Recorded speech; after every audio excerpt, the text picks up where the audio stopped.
আসসালামু আলাইকুম। আমার হাতে আপনারা দেখতে পারতেছেন আইফোন 7 ফোনটির সমস্যা হচ্ছে যে ফোনটি ইনেবল হয়ে গেছে। ভুল পাসকোড দেওয়ার কারণে ফোনটি ইনেবল হয়ে গেছে। তো আজকের এই ভিডিওতে আমি এটাই দেখাবো যে কিভাবে আমরা আইফোন 7 ইনেবল স্ক্রিনে এটা বাইপাস করব উইথ আনলক টুলের মাধ্যমে।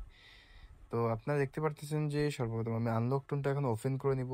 ওপেন করার পরে আমি এখন আনলক টুলে ওপেন করলাম। ওপেন করবো জাস্ট আমি অ্যাপেলে যাব, আই আন্ডারস্ট্যান্ড ক্লিক করব, এরপর র্যাম ডিস্কে যাব। র্যাম ডিস্কে যাওয়ার পরে সর্বপ্রথম আমি মোবাইলটা এখন ডিওসিউ মোডে কানেক্ট করব।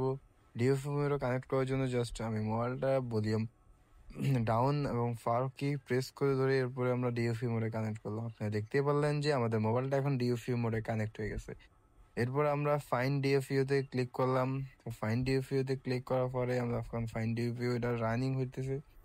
এরপর আমরা কি করব, জাস্ট র্যাম ডিস্ক ফাইলটা সিলেক্ট করব। র্যাম ডিস্ক ফাইলটা সিলেক্ট করলাম। সিলেক্ট করার পরে র্যাম ডিস্কে ক্লিক করলাম। মোবাইলটা বুট হইতেছে। আমরা একটু অপেক্ষা করব, মোবাইলটা বুট হইতেছে।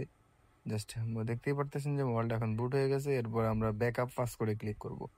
তো আমরা র্যাম ডিস্ক ফাইল সিলেক্ট করার পরে জাস্ট আমরা ফাস্ট কোডটা ব্যাকআপ নিয়ে নেব। তো মোবাইলটার যে ফাস্ট কোড, ওই ফাস্ট কোডটা এখন ব্যাকআপ হইতেছে। এরপরে আমরা মোবাইলটা জাস্ট ফ্যাক্টরি রিসেট করে দেবো। আপনি দেখতে পাচ্ছেন যে আমার এই ব্যাকআপ ফাইলটা, তো ব্যাকআপ ফাইলটা আমাদের আসলে ড্রাইভের মধ্যে ফাইলটা ব্যাকআপ হয়ে গেছে। এরপরে জাস্ট আমরা ফোনটা ফ্যাক্টরি রিসেট করে দিব। মোবাইলটা এখন ফ্যাক্টরি রিসেট হইতেছে। এরপর মোবাইলটা এখন চালু হবে। একটু অপেক্ষা করি, মোবাইলটা এখন অ্যাপেল লোগোতে চলে আসছে। মোবাইলটা অ্যাপেল লোগোতে আসার পরে এখন মোবাইলটা একটু সময় নেবে চালু হওয়ার জন্য। মোবাইলটা এখন পুরোপুরি চালু হয়েছে। আপনারা 3U টুলসে দেখতে পারতেছেন যে সবগুলো ইনফরমেশন ফোনের। তো মোবাইলটা এখন পুরোপুরি চালু হয়েছে। আপনারা দেখতে পারলেন যে মোবাইলের মধ্যে আপনার হোম স্ক্রিন এখন চলে আসছে। যেহেতু আগে ইনেবল স্ক্রিন ছিল, মোবাইলটা এখন ফ্যাক্টরি রিসেট দেওয়ার পরে এটা হোম স্ক্রিনে চলে আসছে, হ্যালো স্ক্রিনে।